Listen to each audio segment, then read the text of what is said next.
পৃথিবীর সবচাইতে দুর্ভেদ্য নিরাপত্তা প্রাচীরের ভেতরে থাকা যুক্তরাষ্ট্রের প্রেসিডেন্ট এখন ভুগছেন তীব্র নিরাপত্তা সংকটে। এবার নিজের জীবন নিয়ে গভীরভাবে শঙ্কিত হয়ে পড়েছেন মার্কিন প্রেসিডেন্ট ডোনাল্ড ট্রাম্প। তবে কি যে কোনো সময়েই মার্কিন প্রেসিডেন্টের সাথে ঘটতে পারে বড় কোনো দুর্ঘটনা?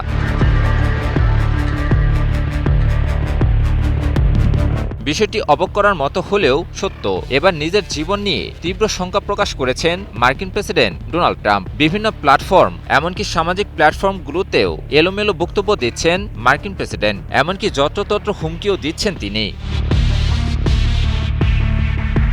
এর সূত্রপাত বেশ কয়েকদিন আগে বিভিন্ন আন্তর্জাতিক গণমাধ্যমে খবর ছড়িয়ে পড়ে যে মার্কিন প্রেসিডেন্টকে হত্যার পরিকল্পনা করছে ইরান। তবে এর সূত্র নিয়ে ব্যাপক বিতর্ক ছড়িয়ে পড়ে। মার্কিন প্রেসিডেন্টকে ইরানের হত্যার পরিকল্পনার বিষয়টি সামনে আনে ইসরায়েলি গোয়েন্দা সূত্র, যা ইহুদিবাদী রাষ্ট্র ইসরায়েলের চক্রান্ত বলে উল্লেখ করে অনেক বিশ্লেষক।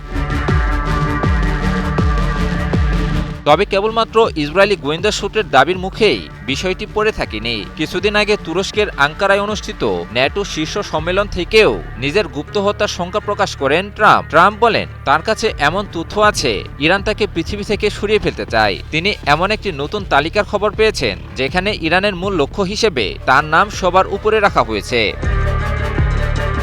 সম্প্রতি বিষয়টি আরও জোরালো হয় যখন মার্কিন প্রেসিডেন্ট নিজের সামাজিক যোগাযোগ মাধ্যম ট্রুথ সোশ্যালে এক পোস্টে তার গুপ্ত হত্যার বিষয়টি সামনে আনেন। এ সময় ট্রাম্প ইরানকে উদ্দেশ্য করে কড়া ভাষায় হুঁশিয়ারি দেন। ট্রাম্প বলেন, ইরানের দিকে প্রায় 1000 ক্ষেপণাস্ত্র তাক করা আছে। তাকে গুপ্ত হত্যার চেষ্টা করা হলে ইরানের উপর হাজার হাজার ক্ষেপণাস্ত্র নিক্ষেপ করা হবে বলে তীব্র হুঁশিয়ারি বাক্য উচ্চারণ করেন ট্রাম্প।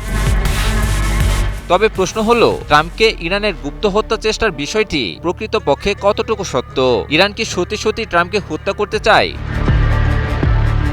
ট্রাম্পকে হত্যার বিষয়ে ইরান সরকার থেকে আনুষ্ঠানিকভাবে কখনোই কোনো মন্তব্য করা হয়নি। কেবলমাত্র বিভিন্ন সময়ে ইরানের বিভিন্ন শীর্ষ নেতৃবর্গীয় ব্যক্তিগণ কিংবা কমান্ডারের মুখ থেকে দেশটির বিরুদ্ধে পরিচালিত মার্কিন ইসরায়েলি আগ্রাসনের বিষয়ে চড়া হুঙ্কার ছোড়া হয়। দেশটির প্রয়াত নেতার হত্যার প্রতিশোধ নেওয়া হবে বলেও জানানো হয়। তবে তা যে মার্কিন প্রেসিডেন্টকে হত্যার মাধ্যমে করা হবে তা ইরান কখনোই বলেনি।